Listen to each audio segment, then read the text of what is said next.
Vamos a analizar lo que es la unidad de aprendizaje número 3, titulada El caso del niño triqui en la educación intercultural entre dichos, ¿no? Esta unidad está conformada por 3 secuencias didácticas.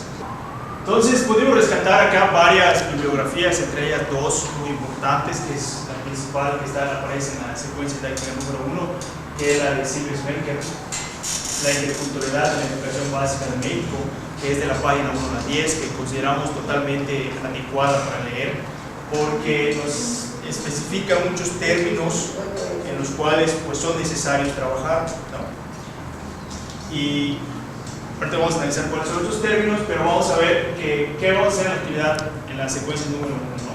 Mayormente se hace una lluvia de ideas para rescatar cómo es la segregación indígena, cómo es las representaciones sociales de los grupos o comunidades marginadas. Luego vamos a analizar un formato que también es necesario analizar, que tenemos en la secuencia en el formato número 7, los conocimientos que el normalista posee sobre la interculturalidad. ¿Okay? Después de eso, de que hacemos como que la lluvia de ideas y el formato, rescatar los conocimientos previos que traen los alumnos, viene lo que es ahora sí la lectura de Silvia. ¿Okay? Vamos a contrastar esas dos ideas, las ideas que tienen nuestros alumnos y lo que realmente nos marca el programa, ¿no? Entonces aquí vemos que tenemos la descripción del contenido, que es pues habla sobre el argumento, sobre la interculturalidad, y nuestro contenido de la lectura es los fundamentos de la multiculturalidad, que también abarca parte de la globalización, lo que comentaba de la comunicación, cómo influye en esta situación, un pensamiento completo sobre el campo un poco de filosofía, la democracia, cómo influye todo esto en la vida, ¿no? La educación para la interculturalidad y las implicaciones de la educación e interculturalidad en el preescolar. ¿Okay?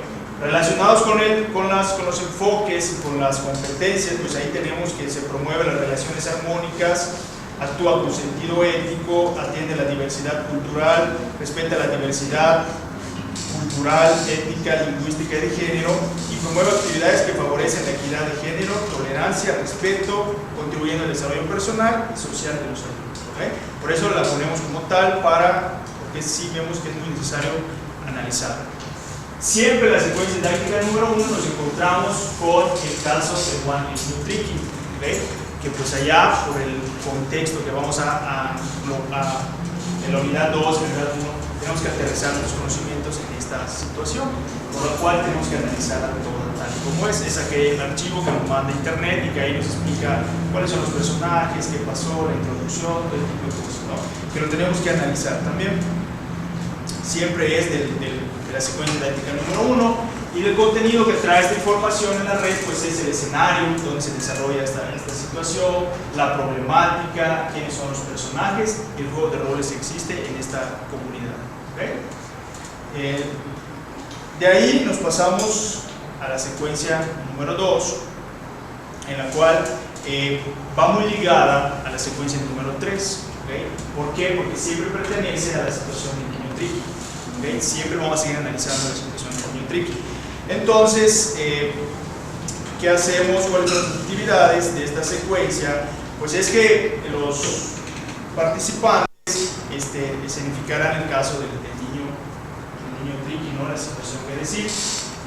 A lo mejor tomarán un rol en cada uno, algún tipo de significación de estas situaciones, ¿no? Para sensibilizarlos y llegar a una reflexión. También vamos a ver cuáles son las ventajas y desventajas de la diversidad cultural que existe dentro de un aula, todo partiendo de la situación de la lectura de Silvia Schwenker y el caso del niño Juan, ¿no? El niño triqui. Después se lleva a cabo una serie de trabajos en equipo para trabajar lo que es la homogeneización, la heterogeneidad en el salón y así estar más en contacto con este término y al final realizar conclusiones en equipo. ¿Okay? También aquí está, vamos ahora a trabajar ya la lectura con el caso de Juan, como ya he mencionado, ya que es la multiculturalidad, que es la interculturalidad, cuál es la diversidad y ahora sí cómo poner todo eso en una inclusión en el aula. También vamos a ver las causas de la inequidad, la educación inclusiva con sus condiciones y la homogeneización y la heterogeneización en las tendencias del aula. ¿Okay? Pasamos a la secuencia número 3, que prácticamente viene ligada siempre en el mismo caso del niño Juan sobre diversas actividades. Y para finalizar, pues para concretar, para buscar un problema, un producto a todo esto, vamos a analizar el formato número 8, que nos habla sobre algunos términos específicos que consideramos que sí son necesarios atender, porque con el previo que tenemos, con el caso del niño Juan, vamos a terminar de formar o de consolidar estos términos, que hablan de la diversidad cultural, la ética, la lingüística y todo esto que engloba dentro del aula, ¿no? Dentro de la escuela. Los elementos básicos de la educación cultural y la promoción de la inclusión, el respeto y la democracia. Entonces nuestras competencias básicamente son las mismas, si acaso tuviera una que otra, desde las tres secuencias. Aproximadamente, como es análisis, hay una escenificación. Tenemos alrededor de entre 3 a 4 clases, ¿no? Aproximadamente. 3 a 4 sesiones. Porque en realidad la lectura, la carga bibliográfica solamente son 2, Silvia Smelker y el formato número 8, la guía, porque son unos apartados y abajo te hacen unas preguntas a lo que has entendido y lo que ya pusiste. ¿Preguntas? Gracias. ¿Qué tan factible sería incluir el tema de la educación intercultural como uno de los contenidos a desarrollar en la segunda unidad, entendiendo que una de las manifestaciones de la diversidad tiene que ver con la atención de las culturas minoritarias, por ejemplo? Esto está considerado como una de las optativas, no sé si para este semestre o más adelante. Entonces habrá que checar cuáles son los contenidos que tiene este curso para poderlo considerar, a lo mejor traerlo y algo así. Sí. ¿Sí? Sí, lo que pasa es que finalmente la unidad 3 está muy enfocada al análisis del caso. De hecho, si revisamos las actividades, nosotros resumimos mucho la parte del procedimiento porque hay como el desglose de las situaciones didácticas, se puede ampliar tanto como tengamos tiempo también para discutir con los grupos, pero por ejemplo, la verdad es que el caso es muy concreto, es muy chiquito y más bien donde hay que poner atención o discutimos nosotros es en las discusiones que se van a generar en el grupo y en la escenificación, ¿no? El role-playing. Porque en general, digamos que la carga fuerte teórica está más en la unidad 2, como ustedes lo expusieron. Entonces, ahí quizá lo que nosotros platicábamos era en algún espacio, si nosotros logramos acotar el caso a las 3 sesiones, podamos ahí implementar algún otro tipo de caso que surja de los mismos grupos, ¿no? Entonces ahí esa sería una posible adecuación, porque finalmente partimos de las necesidades reales o de las situaciones que ellas ya ahorita en este semestre traen de sus prácticas de los 2 años anteriores y ahí posiblemente pudieran incluso ya diseñar un caso, ¿no? Entonces nosotros lo planteábamos como una opción, dado que sí se puede acotar a las 3 sesiones y podamos mucho trabajar, lo que decía la maestra, también en línea, ¿no? O sea, hay cuestiones que pueden ellas trabajar en casa y que el espacio único sea nada más para generar estas conclusiones. Sí, bueno, el caso de los triquis en el DF no es un tema sencillo. Yo creo que pensamos un poco dentro del proceso etnopolítico. Después de los pueblos originarios en el DF, la gente más combativa en términos políticos son la gente triqui. Eso también ha llevado, para el caso del DF, que sea la gente que también tiene más precariedad o vulnerabilidad en algunos procesos. Hay un texto de Gabriela Chagui, gente de la UPN, que plantea sobre la situación de pasar por la escuela, donde relata la dificultad que tienen los niños triquis en la Ciudad de México para educarse. Entonces, pregunto, ¿no? Un poco en la intención de la construcción del trabajo académico. Con esta situación etnopolítica, porque son las gentes que más participan en las marchas en el DF, a partir de sus faltas de servicios públicos mínimos, como también el asunto de que no tienen esos servicios y son la gente que más está vulnerable frente a nosotros como niños triquis, ¿cómo vamos a incorporar esta situación dentro de la planeación didáctica, ¿no? Es carta de la unidad. Es 4. Ah, perfecto. Bueno, yo creo que ahí hay una parte interesante que rescatar, como digo, la relación de lo metodológico. Acercarse a los estudios de caso.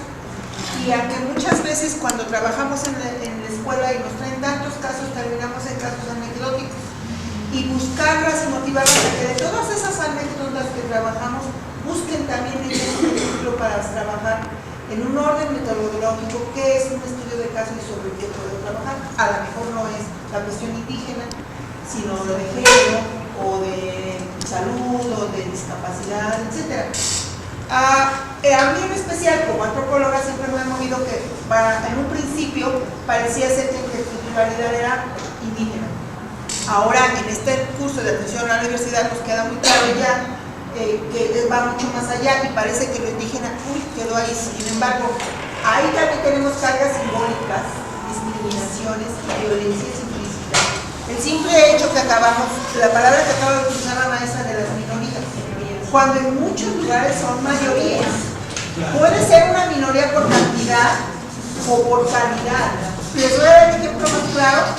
En Estados Unidos, los estados sureños, es mucha más la población hispana, tanto la migrante como la originaria, cuando recordemos que el estado norteamericano tomó los estados ya poblados por sociedades que hablaban español, que tenían cultura española y que eran parte de la colonia española.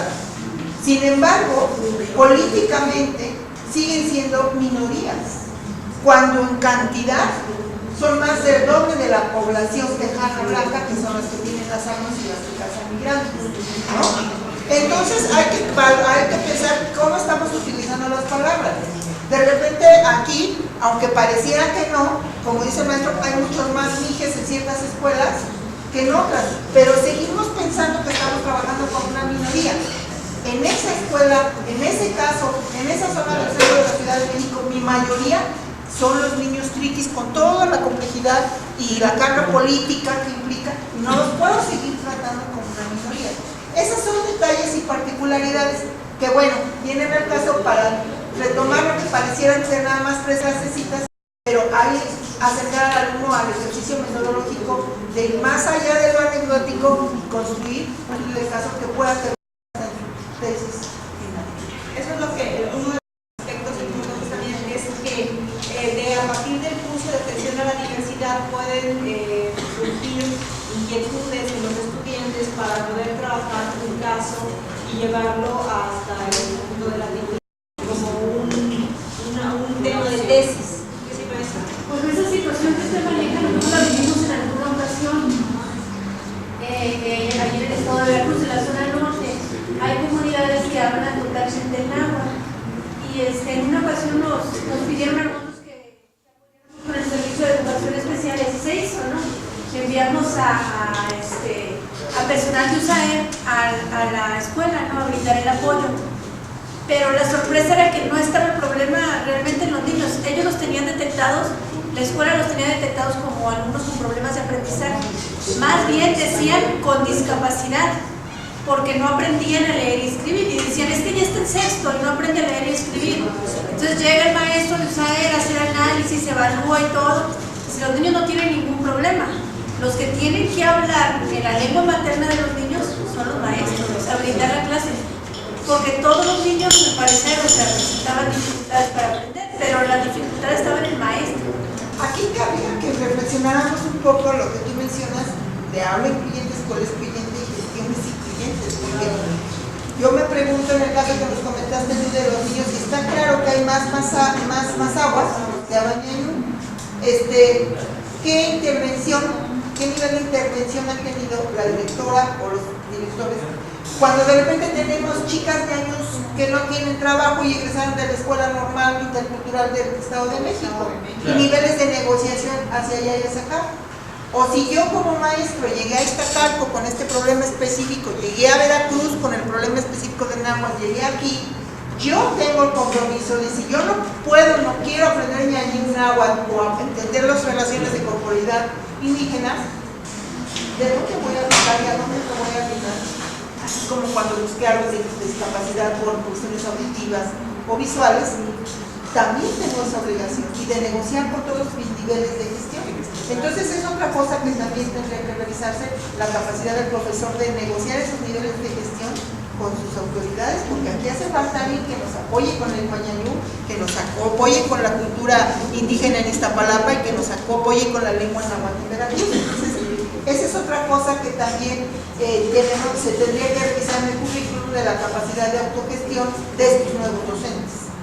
Ahora, nada más les comento que tenemos al menos en este curso, pues nada más es un semestre y quisiéramos hacer 1000 cosas y se nos ocurren o se nos vienen a la mente muchas propuestas, pero corremos nuevamente el riesgo de hacer un curso bastante diverso en querer atender todo y no darle prioridad a lo que realmente lo tiene en el sentido del curso como tal. Entonces sí les pediría que no perdamos de vista cuál es nuestra competencia del curso y hacia dónde tenemos que dirigir al estudiante. Efectivamente habrá que, a lo mejor no para esta generación, pero sí para generaciones que vengan, sí ir planteando un panorama de opciones como para que el estudiante, si tiene interés en estudiar otra lengua, pues lo pueda hacer dentro de la misma escuela normal, si fuera el caso, o buscarle alguna información para que pueda acceder a otro tipo de estudios, si es que esto es lo que le gusta o esto es lo que realmente quiere como trabajo para lo que necesita exactamente. Bien, a nosotros nos corresponde socializar lo que es la unidad de aprendizaje 4, la cual se titula La tarea docente en la construcción de aulas y comunidades educativas inclusivas. Vamos a presentar 4 actividades. La primera es la descripción de la unidad, la segunda es la descripción de una lectura, la tercera es la vinculación entre competencias, evidencias y criterios de desempeño que supone la unidad. Y por último los glosarios. Entonces, la unidad está propuesta, su competencia de unidad de aprendizajes, pues diseña propuestas de cambio en contextos escolares que facilitan el desarrollo de aulas inclusivas y desarrollo de unidad de aprendizaje. Tiene sus secuencias de contenidos, ¿verdad? Tiene su situación didáctica, sus estrategias didácticas y actividades de aprendizaje. Tiene sus actividades específicas, que es básicamente la atención que profesa, lo que corresponde a las lecturas, las actividades particulares, que es la interacción de los alumnos en el proceso de la construcción del aprendizaje, ¿verdad? Las orientaciones pedagógicas para el desarrollo del trabajo inclusivo del aula, esta es la unidad didáctica 2. La situación didáctica 3 es generar aulas inclusivas, la presentación de propuestas, sus propósitos específicos de la misma, ¿verdad? Y las evidencias de aprendizaje bajo las situaciones didácticas y criterios de desempeño, que obviamente aquí es donde vamos a utilizar pues, los procesos de valoración de acuerdo a lo que es la evaluación auténtica. Situación didáctica 2, de igual manera, elaboración de un cartel, la situación didáctica 3 y por ahí lo que es la bibliografía correspondiente y otros recursos también manejan. Nos corresponde a la descripción de manera muy genérica, ya va incluida dentro de lo que es la carpeta. Veíamos que la relación que tiene esta unidad con las competencias que propone, tanto las competencias profesionales como la competencia específica del curso, se tiene relación directa, está estrechamente vinculada con la competencia específica que propone la unidad. La competencia específica dice que hay que habilitar al alumno, el alumno debe adquirir la competencia para diseñar propuestas de cambio en contextos escolares para facilitar el desarrollo de aulas inclusivas. Entonces, se relaciona estrechamente con los perfiles, con la resolución de problemas contextuales que plantean las competencias profesionales y sobre todo con desarrollar aulas inclusivas que propone las competencias para desarrollar aulas inclusivas que propone la unidad, el programa de atención a la diversidad, el curso de atención a la diversidad. Entonces ahí encontramos ya que sí tenemos una congruencia y nos piden como evidencias que el alumno aprenda primero a desarrollar la observación, y propone no la observación nada más de mirar y anotar, sino la observación participante, que el alumno pueda observar en contextos específicos de inclusión, de ser posible, pero que esas observaciones las registre y las analice. Propone un formato en donde habla en el primer contenido temático de recursos y barreras para la inclusión, que se acerque a estos contextos de observación y desarrolle un formato a 2 columnas. Una donde anote los recursos que se desarrolla, que tiene esa aula o esa escuela para la inclusión, y llénelo en la otra columna las barreras que presente ese contexto para que se pueda desarrollar el proyecto inclusivo. Entonces, propone esto, nos habla de guías de observación, elaborar como un criterio de desempeño, que el alumno aprenda a elaborar estas guías y que aprenda a interpretarlas y analizarlas. Entonces ahí también creemos que tiene mucha vinculación con el resto del programa, ya que en la unidad 1 se han desarrollado guías de observación que proponemos puedan ser aprovechadas en esta 4ª unidad.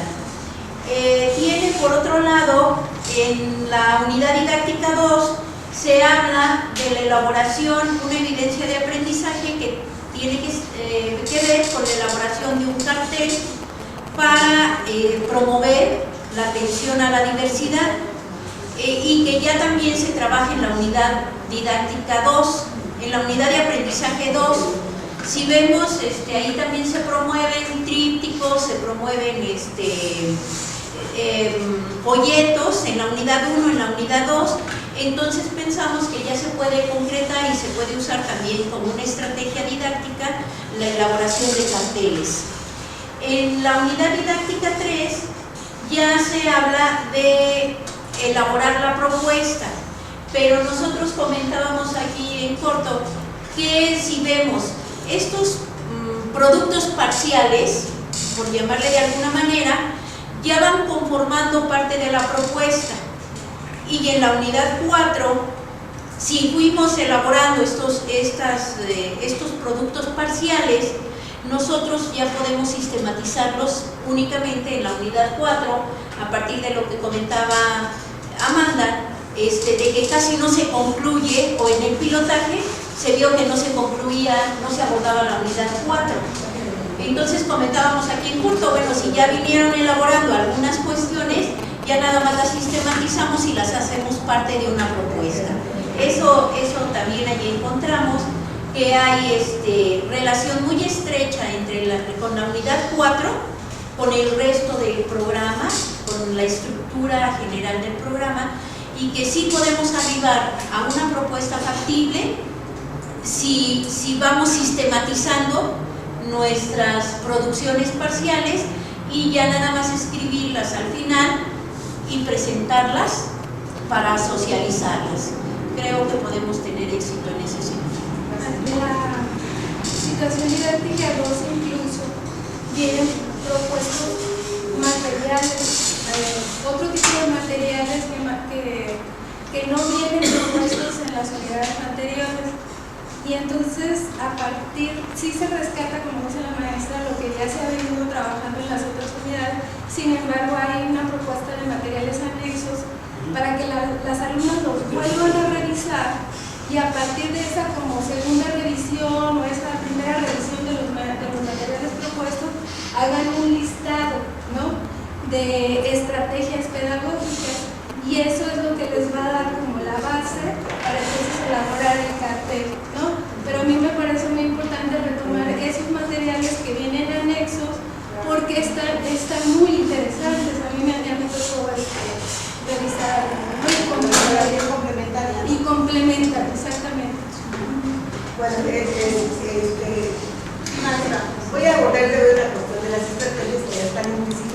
acaba de decir la maestra de manera general.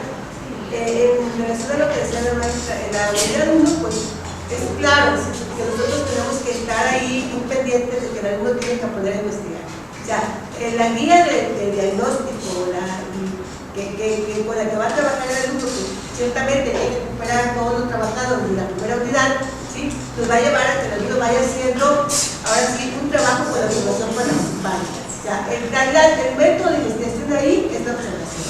¿Sí? Ese es el que vamos a partir.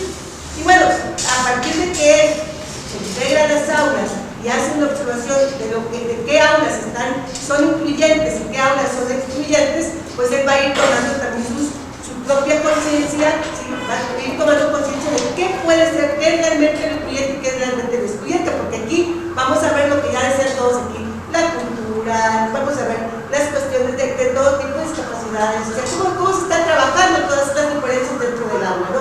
Entonces de ahí el alumno va a entrar en un proceso crítico realmente en el propio diagnóstico de lo que está pasando en las aulas desde la inclusión y la exclusión. La segunda parte que ya nos lleva, como decía la maestra, la recuperación de las lecturas, que tiene que ver con las lecturas de la UNESCO de 1994, las orientaciones pedagógicas de la SEP de 2008, ¿sí? Y algunas de las propuestas generadas por el proyecto Gender, el capítulo 3, recursos para la implementación del género de la educación infantil actual pedagógicamente. Bueno, todas estas lecturas le van a ayudar al alumno a hacer los carteles, que finalmente creo que ahí van los puntos centrales de qué es exclusión y qué es inclusión y qué estamos realmente nosotros haciendo con la cuestión de no hacer unas aulas incluyentes.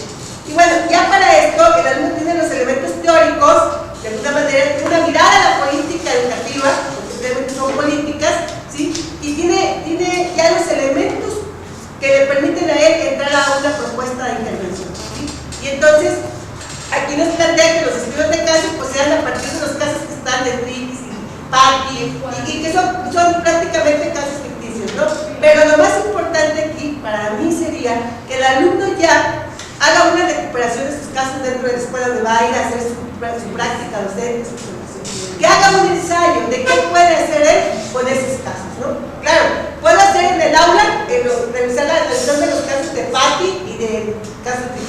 Pero de ahí también llevarlo al aula donde él está haciendo su formación práctica en cuanto a la recuperación de lo que está pasando en esa aula y qué puede intervenir él y con qué recursos cuenta él ya en ese momento para poder intervenir, ¿sí? Y ahí va formando él su propio estudio de caso. Y bueno, después viene ese estudio de caso, lo tienen que presentar.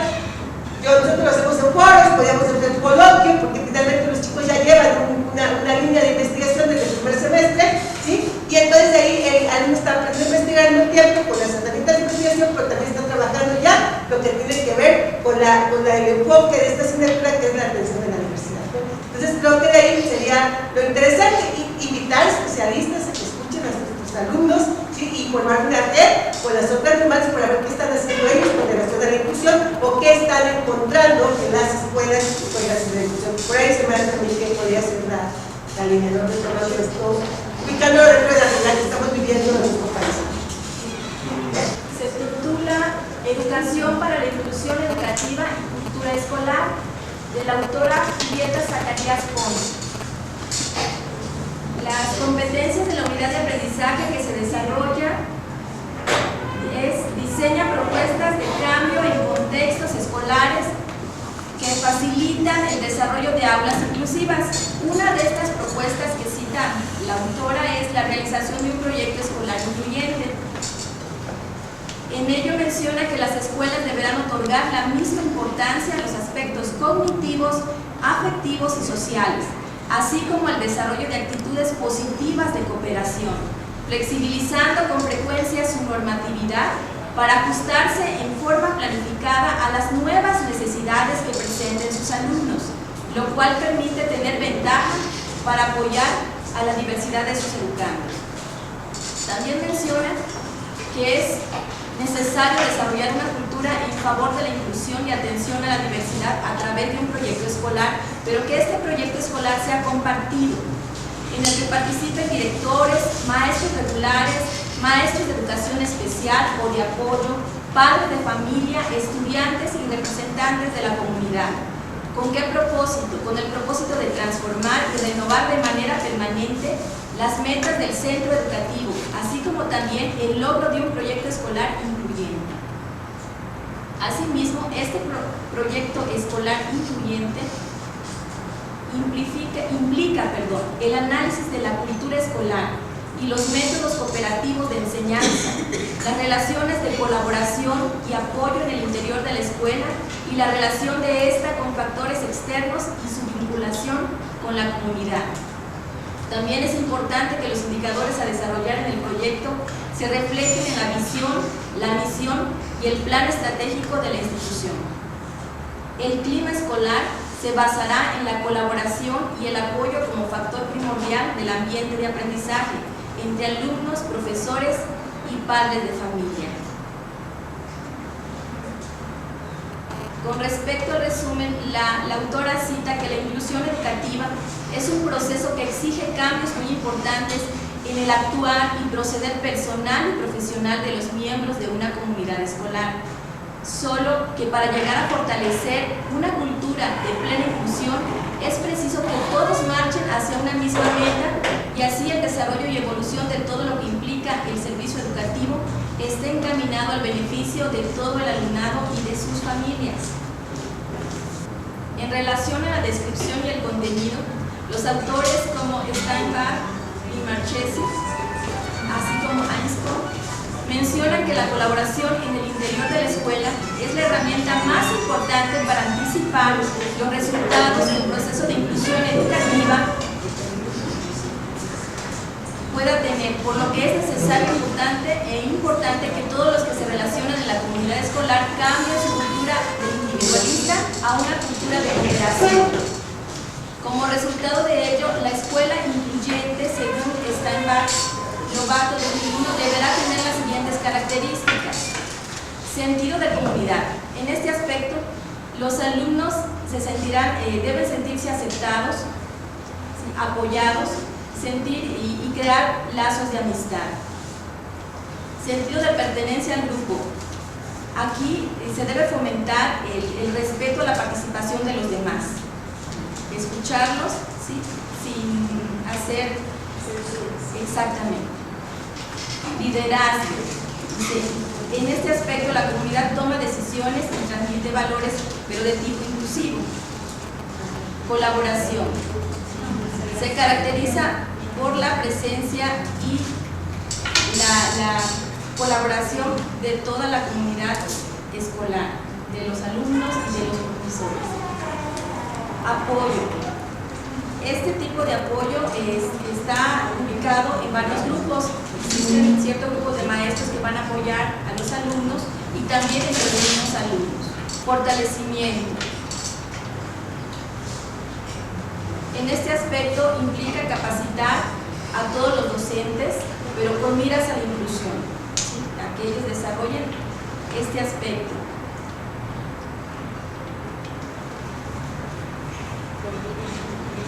Redes naturales de apoyo. Los individuos ayudan y apoyan como compañeros, amigos y colegas dentro de clase y la escuela. De manera más informal, como ustedes pueden observar, de compañeros, de amigos. Fomento de la comprensión de las diferencias individuales.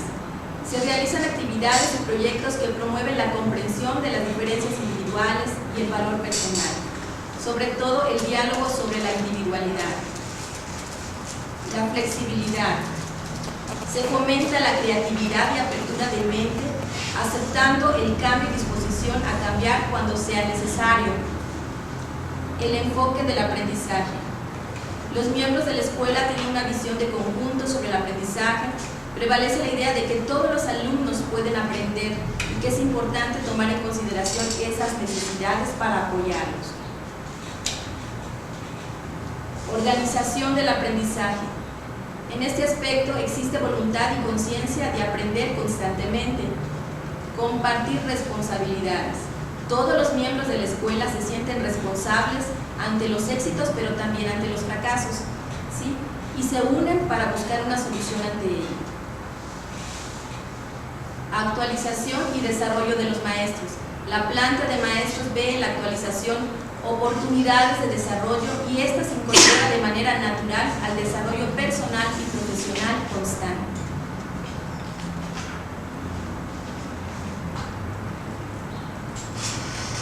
Y la relación en el enfoque del curso Atención a la Diversidad en el aspecto de las competencias del perfil de egreso que se fortalece es que propicia y regula espacios de aprendizaje incluyentes para todos los alumnos con el fin de promover la convivencia, el respeto y la aceptación. Ya más quedaría un Rosario. Sí, gracias. Sí, bueno, considero que obviamente independientemente de que cada unidad menciona su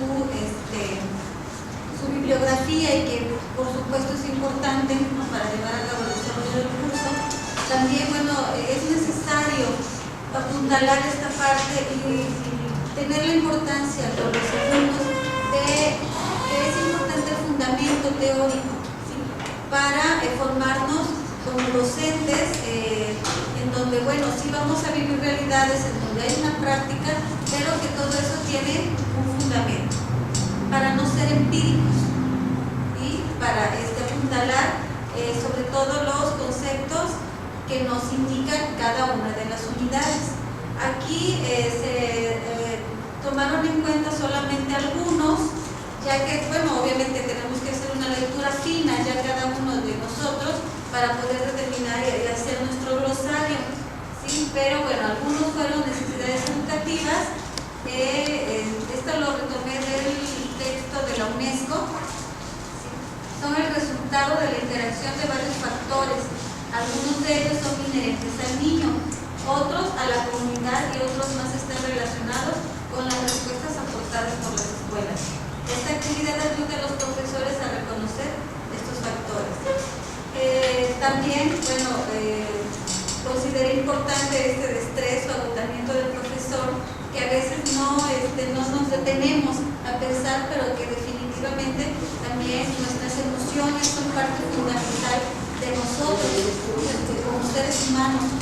Sí, tenemos una gran responsabilidad como docentes, pero también esta parte es necesaria revisarla y tenerla muy presente. Entonces, bueno, aquí la lectura lo menciona como presiones, son presiones que se ejercen sobre los profesores, es decir, se supone que determinados elementos del entorno se percibirán como generadores de situaciones de tensión. Cambio de prácticas.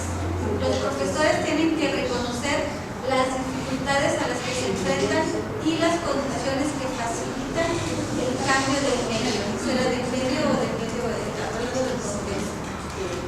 Y enseñanza colaborativa, colaboración entre profesores para mejorar su práctica y constituye un valioso medio de ayudar a los individuos que intentan aplicar en clase nuevas maneras de trabajar. Yo creo que esto es básico, ¿no?, y fundamental para crear lo que viene después, un clima social en el aula. ¿Sí? Tenemos que empezar, considero, entre colegas, ¿sí?, para continuar con el trabajo con los estudiantes. Crear en el aula una atmósfera que propicie el aprendizaje y reduce la organización. Sí, yo creo que aquí esto engloba también la confianza que podemos darle a nuestros alumnos, ¿sí?, el clima, la relación y el ambiente que creemos, tanto entre colegas como con nuestros estudiantes. Aula inclusiva es aquella en la que todos los estudiantes son apoyados y animados a compartir sus opiniones e inquietudes entre todos. Como esta aula inclusiva. Exacto. Muchas gracias. Sí. Un diálogo incluyente. Y obviamente, bueno, aquí faltan más términos, ¿no? Insisto, tenemos, yo creo que al ser un glosario por unidad, pero haciendo un poco repetido una lectura fina de las mismas, de los mismos textos. De hecho, esa era la idea, nada más que todos nos ubicamos más en las fichas y olvidamos el glosario de los términos que teníamos también como tarea. Nada más creo que ustedes a la hora de cerrar si lo recuperan.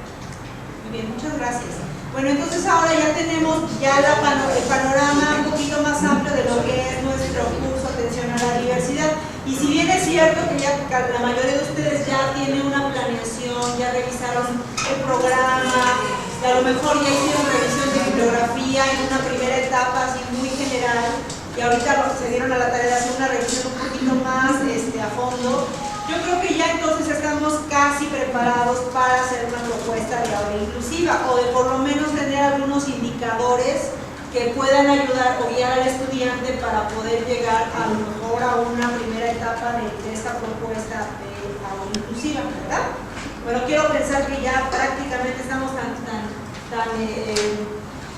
incorporados al curso que ya podemos nosotros mismos hacer una propuesta para los estudiantes. No que nosotros la tenemos para que ellos la apliquen, pero sí ir buscando qué estrategia es la que vamos a emplear, a partir de qué aspectos o qué indicadores, como les decía, podemos ir planteando que el estudiante vaya avanzando desde prácticamente el término de la primera unidad para llegar ya básicamente a la conformación de la propuesta en la cuarta unidad.